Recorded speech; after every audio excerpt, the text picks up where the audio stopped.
प्यारे बच्चों, आज की वीडियो है स्वतंत्र भारत में शिक्षा कक्षा 12 शिक्षा शास्त्र। ये महत्वपूर्ण लघुत्तरीय और अति लघुत्तरीय प्रश्न उत्तर इसमें शामिल हैं। पहला प्रश्न, राधाकृष्ण आयोग विश्वविद्यालय आयोग का तटस्थ मूल्यांकन प्रस्तुत कीजिए।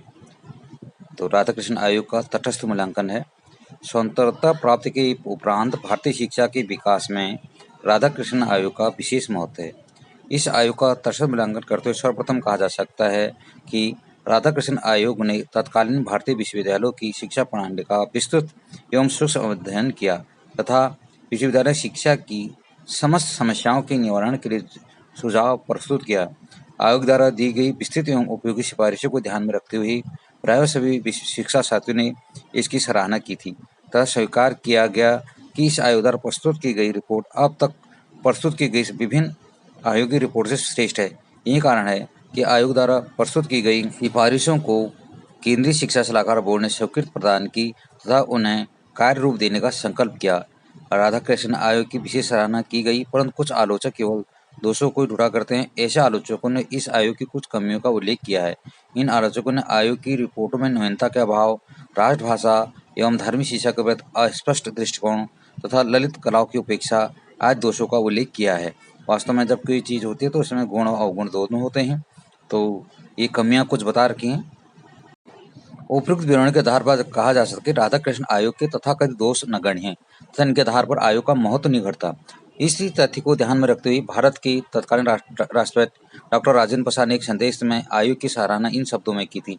विश्वविद्यालय आयोग के प्रतिवेदन का महत्व मुख्य रूप से इस बात से है कि वह इस देश में प्रचलित क्रिया पद्धति में आधारभूत परिवर्तन की आवश्यकता को स्वीकार करता है और इस आधार पर उसकी शिक्षा विषयक विशेष समस्याओं की विवेचना करता है। यही कारण कि प्रतिवेदन को अनेक क्रांतिकारी परिवर्तनों के सुझाव देने पड़े हैं। साथ ही प्रतिवेदन का एक गुण यह भी है कि वह अति से पूर्ण संबंध विच्छेद नहीं करना चाहता है और उसमें उपलब्ध सर्वोत्तम बातों को सुरक्षित रखना चाहता है।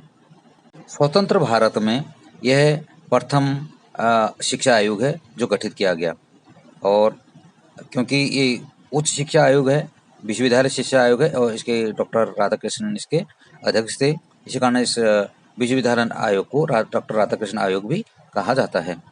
प्रश्न है, मोदालेर आयोग के द्वारा प्रस्तुत की गई धार्मिक शिक्षा संबंधी सिफारिशें बताइए। मोदालेर आयोग जो है स्वतंत्र भारत का दूसरा आयोग है। प्रथम आयोग विश्वविद्यालय आयोग है या राधाकृष्ण आयोग, और मोदालेर आयोग नंबर 2 में है। धार्मिक शिक्षा संबंधी सिफारिशें, मोदालेर आयोग ने माध्यमिक स्तर की शिक्षा में धार्मिक शिक्षा के समावेश का भी सुझाव दिया था। आयोग के मतानुसार धार्मिक शिक्षा छात्रों के चरित्र निर्माण में भी सहायक होती है। भारत एक धर्मनिरपेक्ष राज्य है तथा देश में अनेक धर्मों के अनुयायी निवास करते हैं। इस तथ्य को ध्यान में रखते हुए आयोग ने स्पष्ट किया कि विद्यालयों में धार्मिक शिक्षा दी जा सकती है, परंतु किसी भी छात्र को धार्मिक शिक्षा के लिए विवश नहीं किया जा सकता। छात्रों के अभिभावकों से अनुमति प्राप्त करके ही उन्हें धार्मिक शिक्षा दी जानी चाहिए। सामान्य रूप से विद्यालय के दैनिक शिक्षण कार्यों के प्रारंभ करने से पूर्व अथवा उन्हें समाप्त करने के उपरांत धार्मिक शिक्षा दी जानी चाहिए, जैसे प्रेयर है, प्रार्थना है। और धार्मिक शिक्षा वास्तव में इसका एक अपने में महत्वपूर्ण स्थान है। ऐसे हम धार्मिक शिक्षा को ही हम यदि सीधा कहें तो बाद में इसको नैतिक शिक्षा का रूप दिया गया, यानी जो सब धर्मों में समान रूप से मान्य हो उसको हम नैतिक शिक्षा कहेंगे। और धार्मिक शिक्षा यदि हम किसी विशेष धर्म की शिक्षा देते हैं तो उसे धार्मिक शिक्षा कहा जाएगा। तो इसके लिए जो छात्रों के अभिभावक से अनुमति मिलनी चाहिए और किसी को हम एक धार्मिक शिक्षा के लिए विवश भी नहीं किया जाना चाहिए। ये आयोग का अपना एक सुझाव था। अगला प्रश्न है, मोदालेर आयोग द्वारा प्रस्तुत की गई चरित्र निर्माण संबंधी सिफारिशें बताइए। शिक्षा द्वारा चरित्र निर्माण संबंधी सिफारिशें, मोदालेर आयोग ने इस पर विशेष ध्यान दिया था। शिक्षा का एक महत्वपूर्ण उद्देश्य छात्रों के चरित्र का निर्माण करना भी है। मोदालेर आयोग ने माध्यमिक शिक्षा के अंतर्गत चरित्र निर्माण को आवश्यक माना है तथा इसके लिए विभिन्न उपयोगी सुझाव प्रस्तुत किए, जिनका संक्षिप्त परिचय निम्नवर्णित है। आयोग का सुझाव था कि छात्रों के चरित्र के निर्माण का उत्तरदायित्व अध्यापकों का होना चाहिए। इस तथ्य को ध्यान में रखते हुए विद्यालय में आयोजित प्रत्येक कार्यक्रम का एक मुख्य उद्देश्य चरित्र निर्माण भी होना चाहिए। नंबर 2, छात्रों के चरित्र निर्माण के लिए विद्यालय में उन समस्त मूल्यों को अधिक से अधिक महत्व दिया जाना चाहिए जिन्हें राष्ट्रीय जीवन में महत्वपूर्ण माना जाता है। नंबर 3, आयोग ने अनुशासन स्थापित करने के लिए सुझाव दिया है। कि अध्यापकों एवं छात्रों के बीच घनिष्ठ संबंध होना चाहिए। इसके अतिरिक्त विद्यालयों में छात्रों समितियों, मॉनिटर व्यवस्था तथा प्रीफेक्ट प्रणाली आदि को लागू करके छात्रों में दायित्व की भावना को प्रेरित किया जाना चाहिए। इन व्यवस्था के माध्यम से छात्रों को स्वशासन सिस्टम ऑफ सेल्फ गवर्नमेंट से अवगत कराया जा सकता है। छात्रों के चरित्र निर्माण के लिए सभी विद्यालयों में NCC, scouting, first aid box, Saint John's Ambulance तथा जूनियर रेड क्रॉस आदि संस्थाओं के प्रशिक्षण की व्यवस्था होनी चाहिए तथा सभी छात्रों को इन संस्थाओं की गतिविधियों में भाग लेने के लिए प्रेरित किया जाना चाहिए। सभी विद्यालयों में सामूहिक खेलों तथा पाठांतर क्रियाओं को अधिक से अधिक महत्व दिया जाना चाहिए। छात्रों में अध्यापकों के लिए इन क्रियाओं में सम्मिलित होना अनिवार्य होना चाहिए। आयोग ने निर्देश दिया था या सुझाव दिया था कि 17 वर्ष से कम आयु वाले लोगों के लिए राजनीतिक कार्यों में भाग लेना वर्जित होना चाहिए। चरित्र निर्माण के लिए नैतिक शिक्षा की भी व्यवस्था होनी चाहिए। तो चरित्र निर्माण में माध्यमिक शिक्षा आयोग ने अपना एक महत्वपूर्ण ध्यान दिया है, विशेष उसके लिए अनुग्रह किया है, सिफारिश की है। अगला प्रश्न, मुद्रालय आयोग अथवा माध्यमिक शिक्षा आयोग के मुख्य गुणों का उल्लेख कीजिए। मुद्रालय आयोग के गुण। स्वतंत्र भारत के शैक्षिक इतिहास में मुद्रालय आयोग का विशेष महत्व है। इस आयोग ने तत्कालीन माध्यमिक शिक्षा के सभी पक्षों को सुधारने तथा अधिक उपयोगी बनाने के लिए अनेक सुझाव प्रस्तुत किए थे। इस आयोग के मुख्य गुण निम्नलिखित थे। मुद्रालय आयोग ने माध्यमिक शिक्षा के संदर्भ में एक सर्वथा नवीन दृष्टिकोण अपनाया तथा इस दृष्टिकोण से शिक्षा के पुनर्गठन के लिए अत्यधिक उपयोगी सुझाव प्रस्तुत किए। आयोग ने स्वतंत्र भारत के छात्रों के लिए लोकतंत्रात्मक गुणों को अत्यधिक आवश्यक माना तथा छात्रों के चरित्र निर्माण एवं अनुशासन को भी प्राथमिकता प्रदान की। धार्मिक एवं नैतिक शिक्षा पर भी बल देने का यही उद्देश्य था। आयोग ने माध्यमिक शिक्षा को सभी छात्रों की अभिरुचियों एवं क्षमताओं के अनुरूप बनाने का समुचित प्रयास किया। इस उद्देश्य की प्राप्ति के लिए पाठ्यक्रम में विविधता का सुझाव दिया गया। आयोग ने माध्यमिक शिक्षा प्राप्त करने वाले छात्रों को व्यावसायिक दृष्टि आधुनिक बनाने का भरसक प्रयास किया। इस उद्देश्य की प्राप्ति के लिए आयोग ने बहुउद्देशीय स्कूलों की स्थापना पर जोर दिया। आयोग की सिफारिश की एक उल्लेखनीय विशेषता यह थी कि इसने माध्यमिक स्तर पर कृषि शिक्षा को अतिरिक्त महत्व प्रदान किया। भारत जैसे कृषि प्रधान देश के लिए यह आवश्यक था। आयोग ने माध्यमिक शिक्षा के स्तर पर औद्योगिक प्रौद्योगिक शिक्षा को भी अधिक प्रोत्साहन दिया। देश के विकास एवं औद्योगिकरण के लिए इसका विशेष महत्व था। आयोग द्वारा दिए गए शिक्षक प्रशिक्षण संबंधी सुझाव भी सराहनीय है। वास्तव में शिक्षा के सर्वांगीण विकास के लिए शिक्षकों को प्रशिक्षित होना आवश्यक है। आयोग द्वारा परीक्षा प्रणाली के सुधार के लिए प्रस्तुत किए गए सुझाव भी सराहनीय है। इन सुझावों को स्वीकार करके परीक्षा प्रणाली एवं मूल्यांकन की समस्या को हल किया जा सकता है। आयोग द्वारा निर्देशन एवं परामर्श की व्यवस्था का सुझाव अपने आप में विशेष महत्वपूर्ण है। इस व्यवस्था से शिक्षा के उद्देश्यों को प्राप्त करना सरल हो सकता है। इसमें जो माध्यमिक शिक्षा आयोग है, इन्हें एक निर्देशन एवं परामर्श की का भी व्यवस्था का भी सुझाव दिया था और इनमें एक अपने महत्वपूर्ण विचार दिए थे कि निर्देशन किस प्रकार से हों और परामर्श व्यवस्था किस प्रकार से स्कूलों में चालू की जाए। अब आता है मुद्रालय आयोग के दोष या कमियाँ।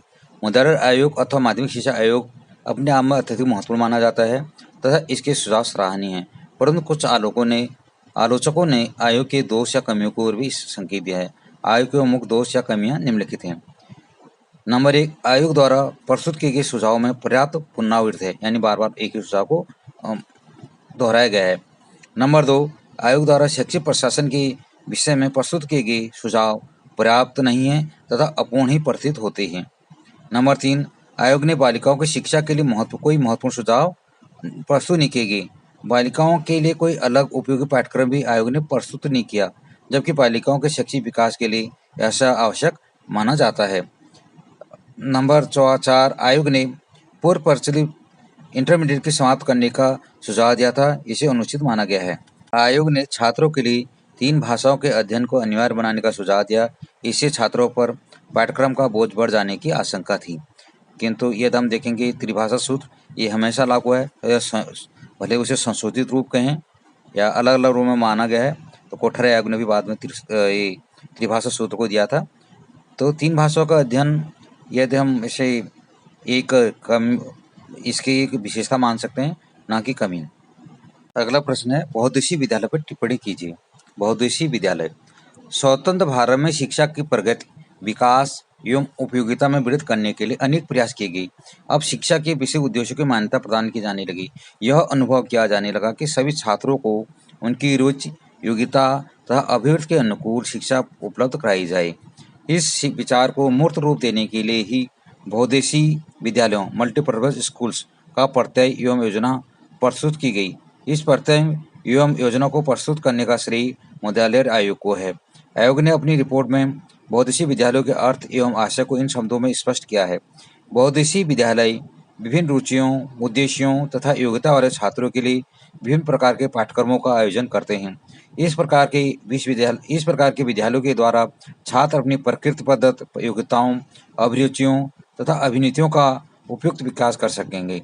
स्पष्ट है कि बहुउद्देशीय विद्यालय शिक्षा को अधिक उपयोगी एवं उद्देश्यपूर्ण बनाने में सहायक हो सकते हैं।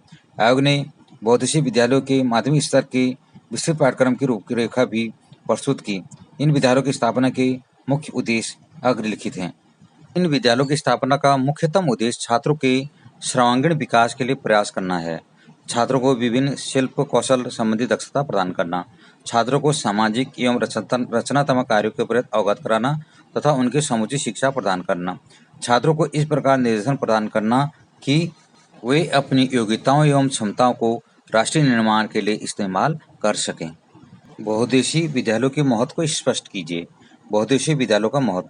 मुद्यालय आयोग ने बहुउद्देशीय विद्यालयों के महत्व को निम्नलिखित रूप से स्पष्ट किया। आयोग का मत है कि बहुउद्देशीय विद्यालय छात्रों में विकसित होने वाले अनावश्यक भेदभाव एवं अंतर को समाप्त करने में सहायक होंगे।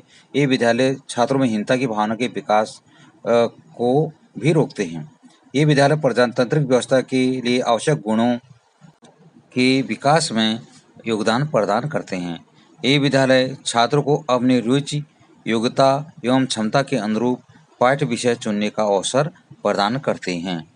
नंबर 4, बहुउद्देशीय विद्यालय देश की सामाजिक, औद्योगिक तथा राजनीतिक आवश्यकताओं की पूर्ति में सहायक होते हैं।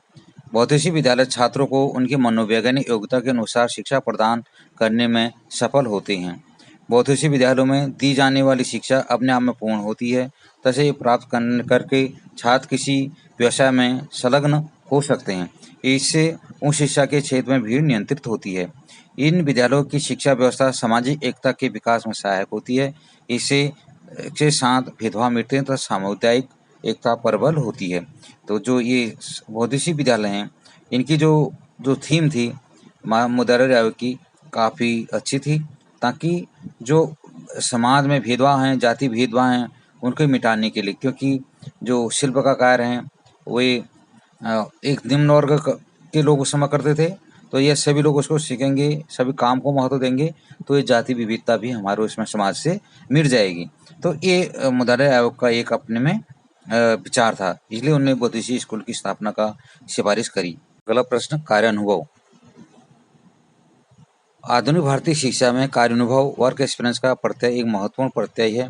इस प्रत्यय को व्यवस्थित रूप से सर्वप्रथम कोठारी आयोग ने प्रस्तुत किया। आयोग ने बदलती हुई परिस्थितियों के संदर्भ में शिक्षा को अधिक उपयोगी बनाने के उद्देश्य से कार्यानुभव के प्रत्यय को प्रस्तुत किया। कार्यानुभव से आशय है कार्य करके अनुभव करना। कोठारी आयोग की रिपोर्ट के स्पष्टीकरण के अनुसार देश में सामाजिक, आर्थिक तथा सांस्कृतिक परिवर्तनों के लिए पूर्व प्रचलित शिक्षा के स्वरूप को बदलना अनिवार्य है। इस उद्देश्य से सामान्य एवं व्यावसायिक शिक्षा में कार्यानुभव को सम्मिलित किया जाना चाहिए। आयोग के अनुसार शिक्षा के क्षेत्र में छात्रों की उत्पादन क्षमता में वृद्धि करने वाला प्रत्येक कार्य कार्यानुभव ही माना जाता है। कोठारी कमीशन की रिपोर्ट में कार्यानुभव को इन शब्दों में परिभाषित किया गया है: विद्यालय, घर, कार्य, उद्योग, वर्कशॉप, कारखाने या अन्य किसी अन्य उत्पादक परिस्थिति में कार्य करने को कार्यानुभव के रूप में परिभाषित किया गया जा सकता है। कोठारी कमीशन ने कार्यानुभव की धारणा को गांधी जी के शिक्षा संबंधी विचारों से भी संबंध माना है तथा स्पष्ट किया गया है। कार्यानुभव औद्योगिकरण के मार्ग पर अग्रसर होने वाले गांधी जी के शैक्षिक विचार की पुनर्व्याख्या है। कार्यानुभव को लागू करने का मुख्य उद्देश्य छात्र छात्राओं में परिश्रम की आदत को विकसित करना है। इसके साथ ही छात्रों की कार्य क्षमता को विकसित करना तथा उनको धन उपार्जन के योग्य बनाना भी इसका एक उद्देश्य है। अगला प्रश्न है, कोठारी आयोग द्वारा प्रस्तुत किए गए विज्ञान शिक्षा संबंधी सुझाव का उल्लेख कीजिए। विज्ञान शिक्षा संबंधी सुझाव। कोठारी आयोग ने देश की वर्तमान परिस्थितियों एवं आवश्यकताओं को ध्यान में रखते हुए विज्ञान की शिक्षा को विशेष प्राथमिकता प्रदान की है। आयोग का विचार है कि देश की प्रगति, सुरक्षा एवं कल्याण के लिए विज्ञान की शिक्षा को अधिक से अधिक प्रोत्साहन दिया जाना चाहिए। विज्ञान तथा प्रौद्योगिकी की शिक्षा को शिक्षा के प्रत्येक स्तर पर अनिवार्य स्थान एवं महत्व दिया जाना चाहिए। विज्ञान एवं गणित की शिक्षा को नवीन रूप देने के लिए इनके पाठ्यक्रमों में संशोधन किया जाना चाहिए तथा नवीन पाठ्यक्रम की समुचित जानकारी प्रदान करने के लिए संबंधित शिक्षकों के लिए ग्रीष्मकालीन संस्थानों का आयोजन किया जाना चाहिए। विज्ञान की सैद्धांतिक शिक्षा के साथ ही साथ प्रयोगात्मक शिक्षा को भी समुचित महत्व दिया जाना चाहिए। इस उद्देश्य की पूर्ति के लिए सभी विद्यालयों एवं कॉलेजों में विज्ञान की सुसज्जित प्रयोगशालाएं एवं कार्यशालाएं स्थापित की जानी चाहिए। इसके अतिरिक्त शिक्षा के प्रत्येक स्तर पर अधिक से अधिक छात्रों को विज्ञान की शिक्षा ग्रहण करने के लिए प्रेरित किया जाना चाहिए। कोठारी आयोग का तटस्थ मूल्यांकन प्रस्तुत कीजिए। आयोग का मूल्यांकन। स्वतंत्र भारत की शिक्षा के इतिहास में कोठारी आयोग या शिक्षा आयोग, इसे राष्ट्रीय शिक्षा आयोग भी कहा जाता है, का महत्वपूर्ण स्थान है। इस आयोग में सम्मिलित किए गए सदस्य भारत तथा विश्व के विभिन्न देशों के विभिन्न विषयों के प्रसिद्ध विद्वान थे।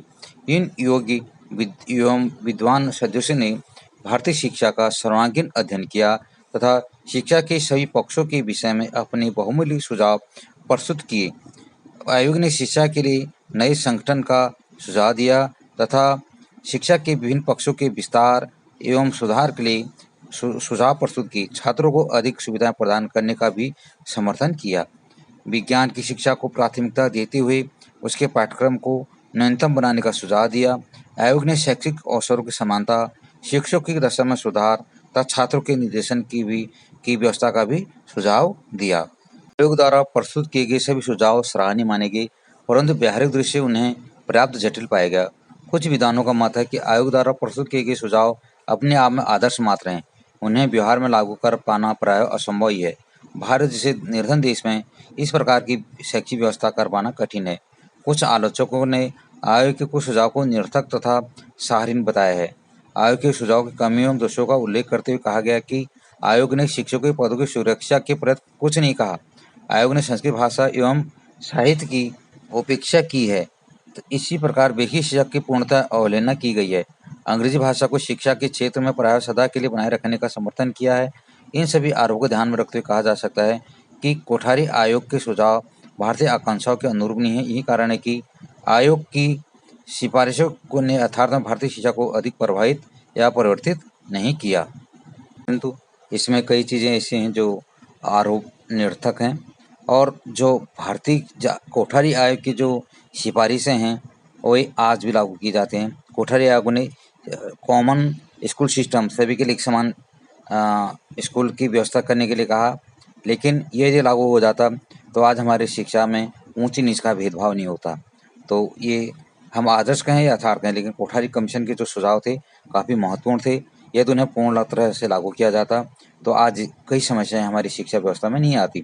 आप देखिए जो NEP 2020 है और शिक्षा का अधिकार अधिनियम, ये कोठारी आयोग ने भी इसकी सिफारिश की थी कि जो बच्चे हैं 6 से 14 साल के बच्चे, उनको निःशुल्क शिक्षा और अनिवार्य शिक्षा दी जाए।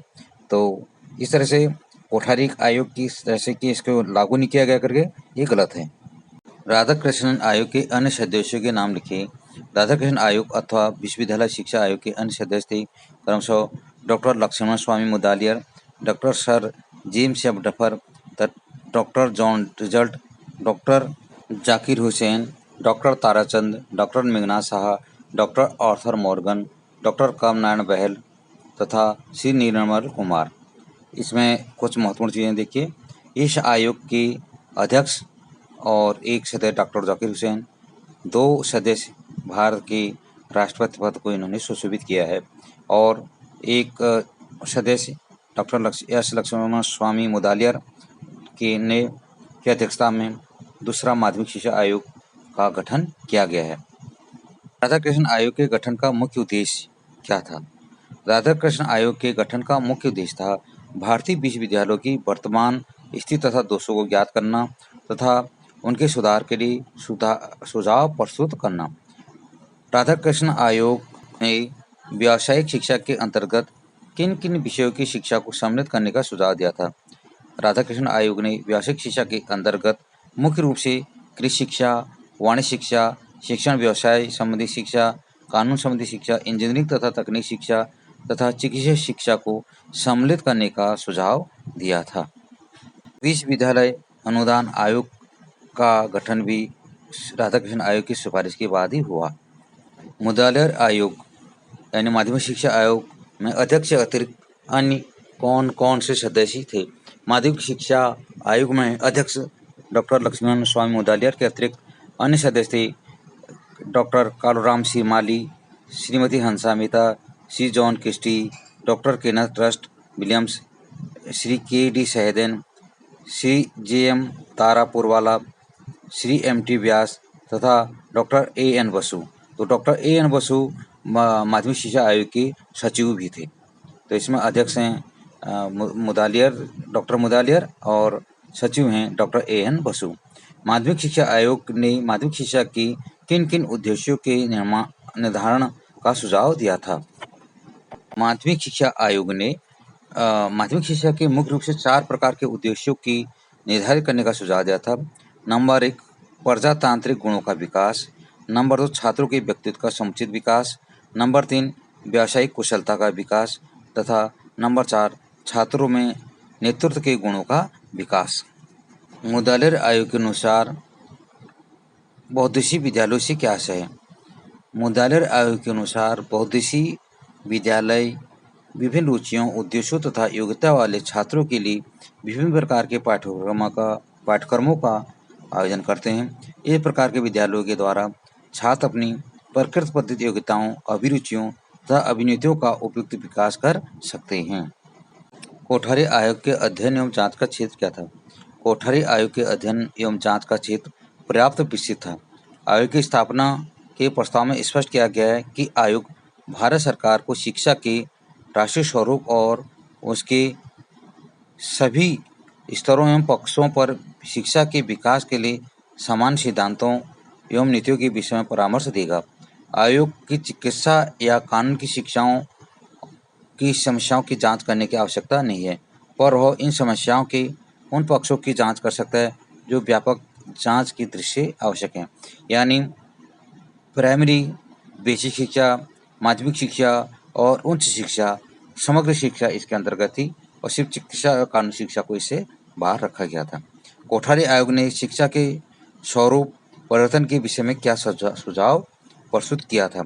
कोठारी आयोग ने शिक्षा के स्वरूप परिवर्तन के विषय में इस सब उसे कहा था, शिक्षा में सबसे महत्वपूर्ण एवं आवश्यक सुधार यह है कि इसके स्वरूप को इस प्रकार से परिवर्तित करने का प्रयास किया जाना चाहिए कि उसका व्यक्तियों के जीवन आवश्यकताओं एवं आकांक्षाओं से संबंध स्थापित हो जाए। इस प्रकार शिक्षा को उन सामाजिक, आर्थिक एवं सांस्कृतिक परिवर्तनों का शक्तिशाली साधन बनाया जाए जो राष्ट्रीय लक्ष्यों की प्राप्ति के लिए आवश्यक है। कोठारी आयोग का शिक्षकों की स्थिति में सुधार के विषय में क्या विचार था? शिक्षकों की स्थिति में सुधार के विषय में कोठारी आयोग का विचार था कि शिक्षकों की आर्थिक, सामाजिक एवं व्यावसायिक स्थिति को समुन्नत बनाने तथा प्रतिभाशाली युवा व्यक्तियों को शिक्षण व्यवसाय के प्रति पुनः आकर्षित करने के लिए सघन एवं सतत प्रयासों की आवश्यकता है और उन्हें शिक्षकों की आर्थिक स्थिति के लिए सुधार के लिए एक त्रिमुखी कार्यक्रम चलाया की सिफारिश की थी। त्रिमुखी कार्यक्रम आते हैं, त्रिमुख यानी उनका जीपीएफ कटे, उनका पेंशन व्यवस्था हो और उनका बीमा हो, 3 चीज़ें इसमें शामिल की गई थी। त्रिमुखी इस चीज़ को कहा जाता है। राष्ट्रीय शैक्षिक अनुसंधान एवं प्रशिक्षण परिषद NCERT का संक्षिप्त परिचय दीजिए। राष्ट्रीय शैक्षिक अनुसंधान एवं प्रशिक्षण परिषद अपने आप में एक स्वायत्त संस्था है। इस संस्था को 1961 ईस्वी में स्थापित किया गया था।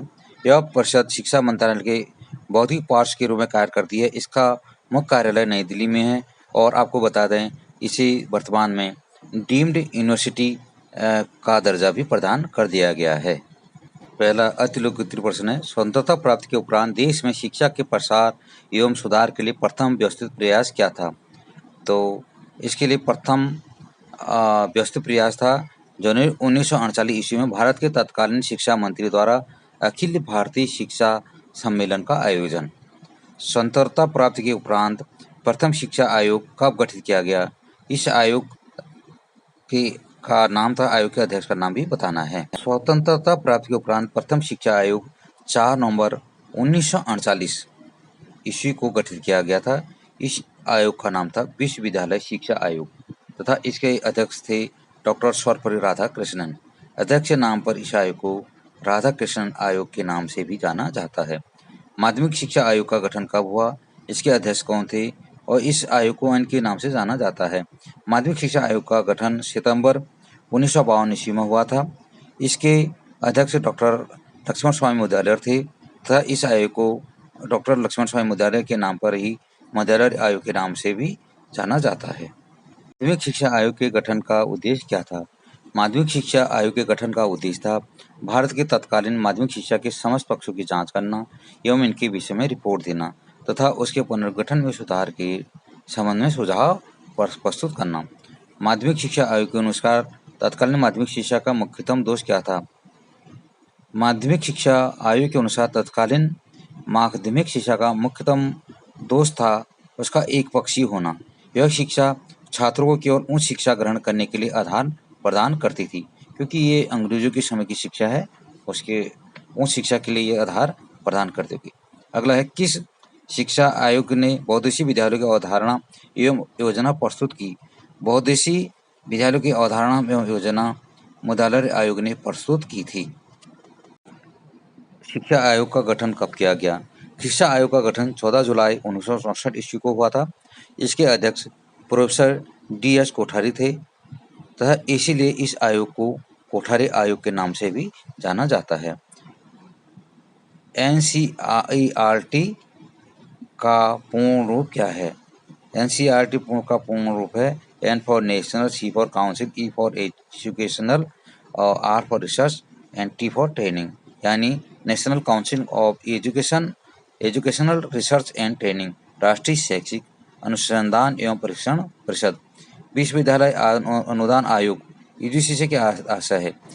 विश्वविद्यालय अनुदान आयोग यूनिवर्सिटी ग्रांट कमीशन उच्च शिक्षा अथवा विश्वविद्यालय स्तर की शिक्षा के विकास एवं समस्याओं के समाधान एवं